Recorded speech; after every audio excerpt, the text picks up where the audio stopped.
back aboard the Ginger Mata, where we sail into the deepest depths of fantasy. And today I will be continuing on with Essie and Farindel's story, as well as adding in Melantha's story. So, as I talk about Book 4 in the Elven Alliance series. So, and also, our background music is, as always, supplied by the kiddo. Make sure you hit that like and subscribe button down below, and always feel free to leave me a comment. I appreciate you all so much. I will be talking about The Troll Queen by Tara Grayce today. And we're going to start with Melantha and Rarith. I actually have no idea how to say that. I call him Rarith because that just makes sense in my head. But their story. So, Rarith is the troll prince who surrendered to Farindel at the end of the second book. And he is now the king. Well, he hasn't been crowned. He hasn't been, what's the word I'm looking for? Not ordained. He hasn't been made king yet because I can't think of the name. But he is in essence the king because he is the, his brother is gone. And so at the end of the second book, he proposes a marriage alliance because they really need peace with the elves, and he also wants to develop some trade with the humans because his people are starving. They need resources that the humans have. So he proposes a marriage alliance, and Melantha has betrayed her family. Wayland, the king, can't just be like, okay, you're fine. There has to be some punishment. So honestly, her marrying the Troll King is the best of the punishments, I guess. And so then lead to book 3, and at the beginning of the book, they get married and they head to Costaria, which is the trolls' country, and not everyone is happy. And honestly, Melantha is not super happy about this either because she still has so much anger going on in her. And honestly, her family is angry at her. Everybody but Farindel. Like, Farindel has forgiven her. Even though he was the one she betrayed the worst. But still, he forgave her. But the rest of her family is very angry at her. And I mean, I think she's angry at herself for what she did. And she still has all this anger going on in her. And Melantha is I don't remember if I said this, but Melantha is a healer. And she always wanted... You're welcome, baby. She always wanted to be a warrior, though. And honestly, that's where a lot of her anger comes from. She doesn't want to be a healer. She wanted to be a warrior. And her being a healer was what allowed her to save Farindel quite a few times down in that dungeon. So they head to the Troll Kingdom, and not many of the trolls are happy about this development. They don't want an elf to be their queen. And so they have to navigate through that, honestly, I like Rarith. He did. Honor is very important to Rarith. And, he did not participate in Farindel's torture, but he didn't stop it either. But, I don't, I feel like he was kind of caught between a rock and a hard place.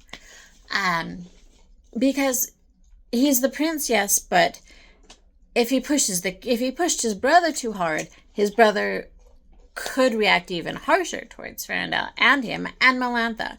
So, honestly, I feel like he was really caught between a rock and a hard place. But honor is very, very important to him. And he feels like his people have lost a lot of their honor. Which, I mean, they have. And so he wants to find a way to get it back. He also wants to be able to feed his people, which is because his people are starving.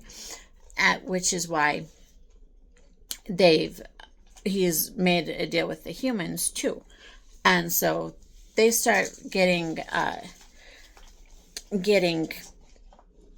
grain and stuff from the humans and are able to feed the people a little bit. And Melantha is also able to help a lot because of her healer powers. And this helps people see her in a little bit different light and become a little bit more welcoming to her. And Melantha still has all this anger in her. But will she and Rarith be able to figure things out? Will she be able to make the people like her? Will she be a good troll queen? Will she forgive herself? Can she and Rarith have a good relationship? You'll have to read it to find out. And also, I will talk about the relationship in the shipping video. Okay, now moving on to Essie and Farendel's storyline. So, meanwhile, Rarith and Melantha are trying to get used to ruling and used to each other and helping the people and all that stuff. Essie and Farendel, when Essie and Farendel first go back to Escarland, the elves' homeland, they are having a really rough time. Farendel his mind is stuck in that dungeon, which honestly you can't blame him. The poor man was tortured almost to death several times. If it hadn't been for Melantha, he would have died down there. But he's stuck, and he won't let Essie in. He's having terrible nightmares. He won't let Essie in. No one can help him. Essie is she's worried to death. She's scared. She doesn't know how to help him because he will not let her. Hold on just a sec. She's worried to death, and it's not a good situation. And finally, but she's able to become a little bit closer with Waylon's wife, her sister-in-law, because of this. She comes to visit her to see how she's doing. And Waylon and Farendel's family has been through this a little bit with him before. Because when he was captured before, when he was younger, they've seen him like this. Essie has not. She thought he was broken when they married, and you know what? You can't go through all he has and all he does being Sornish without being broken. But she had no idea, I think it had been 15 years since the last time he was captured.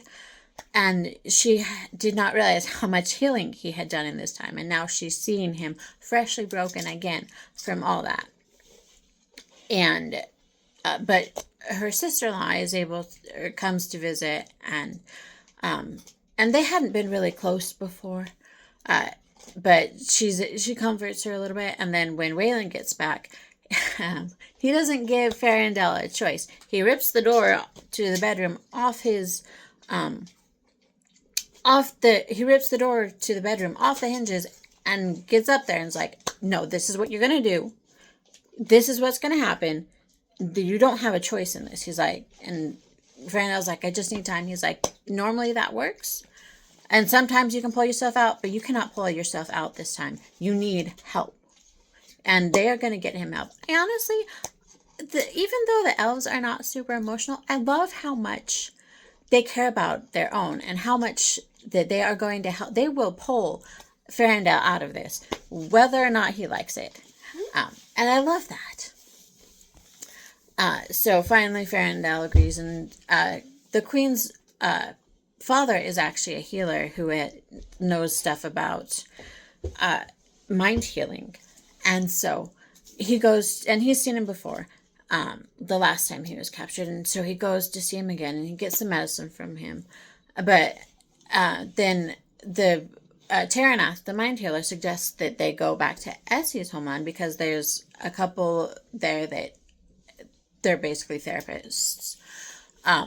So they go back, and finally Farendel is able to start feeling more like himself. Essie's brothers get him training again and all this good stuff. He's able to go see a friend he made there. He's feeling better with the medicine. He's feeling better seeing these therapists, and they're finally able to start getting on track. They have it's a rocky road. There's Essie is, it's a struggle for them both at first, silly girl.